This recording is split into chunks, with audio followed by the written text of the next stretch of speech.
بسم الله الرحمن الرحيم والضحى والليل إذا سجى ما ودعك ربك وما قلى وللآخرة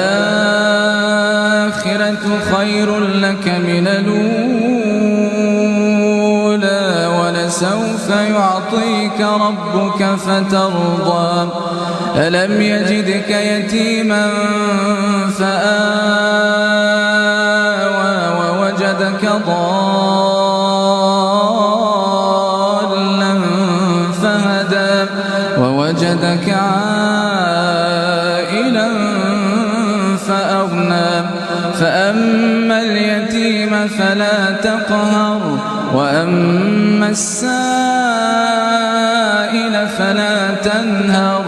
وأما بنعمة ربك فحدث